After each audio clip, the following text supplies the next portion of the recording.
সন্দেশখালী সংলগ্ন এলাকায় এবং সন্দেশখালীতে যে ঘটনা ঘটছে সেটা নিরবিচ্ছিন্নভাবে আপনারা প্রচার করেছেন এবং তার মাধ্যমেই আমাদের কাছে প্রথম ওখানকার বিষয়গুলো আসতে থাকে। কিছুদিন যাবতীয় গণমাধ্যমগুলোতে দেখছিলাম, টেলিভিশন চ্যানেলগুলোতে দেখছিলাম যে একটা বিস্তারিত পরিকল্পিতভাবে মিথ্যার পেশাকে মানুষের কাছে তুলে ধরা হয়েছে।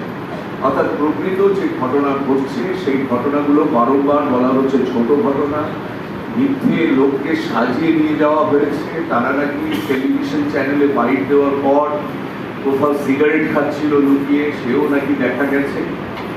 এই একটা পরিবেশ ভাসিয়ে দেওয়া হয় এমন একটা সময়, যেই সময়ে আমাদের রাজ্য জুড়ে আমরা একটা অব্যবস্থা ফেস করে আসছি। সেটা আপনারা বিস্তারিতভাবে প্রত্যেকেই কভারেজ করেছেন। আমরা কখনো কখনো রাস্তায় থেকেছি, কখনো কখনো সংগঠিতভাবে মিটিং মিছিলও করেছি।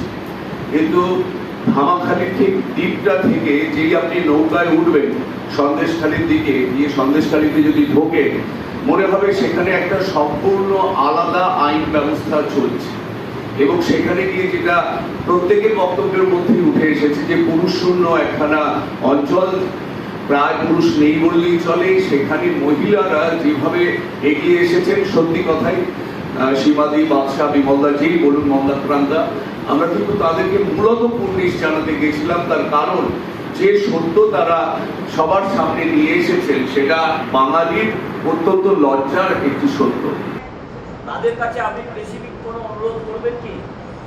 আমি এক্ষুনি সেই কথাটাই বললাম যে 2009 বলুন কি তারও আগে বলুন, বিভিন্ন ঘটনায় যারা পথে নেমেছেন তাদের প্রতি একদম ডিউ রেসপেক্ট রেখে আমরা সবাই বলছি যে আমাদের কাছে প্রত্যাশা, যদি আপনি বলেন, প্রত্যাশা একটাই যে যত বেশি মানুষ মুখ খুলবেন তত বেশি তারা মনে বল পাবে।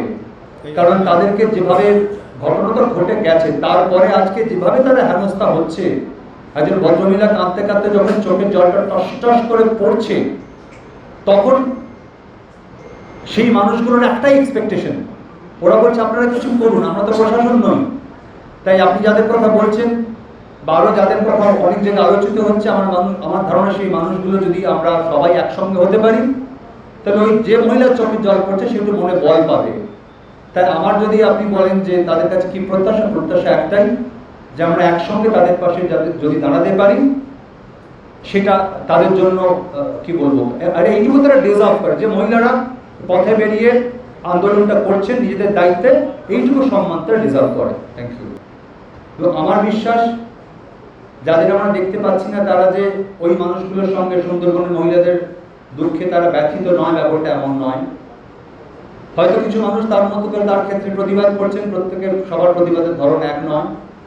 তবে আমার বিশ্বাস যে ঘটনা ঘটেছে সেটা দেখার পর, সেটা জানার পর, সেটা দৃশ্যত প্রত্যেকদিন দেখার পর কোনো মানুষ, কোনো পক্ষের কোনো মানুষ এটার সঙ্গে, ওই মহিলাদের সঙ্গে সমবেতি না হয়ে পারেন না। এবং যারা যে কোনো দলের রাজনৈতিক কর্মী হতে পারেন, তারা তৃণমূল কংগ্রেস হতে পারেন, বিজেপি হতে পারে, কংগ্রেস হতে পারে, সিপিআইএম হতে পারে, বামপন্থী যে কোনো দল হতে পারে, ওই মহিলাদের এবং ওখানকার মানুষদের এই যে কোদালের বাঁট শব্দটা আপনারা সবাই শুনেছেন, বাংলার লক্ষ লক্ষ কোটি কোটি মানুষ শুনছে কোদালের বাঁট।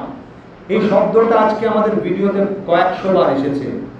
এই কয়েকশো বার কয়েক হাজার মহিলা যখন একটা নির্দিষ্ট শব্দ বলতে পারেন তাহলে জানবেন সেখানে একটা ভয়ঙ্কর পরিস্থিতি তৈরি হয়েছে।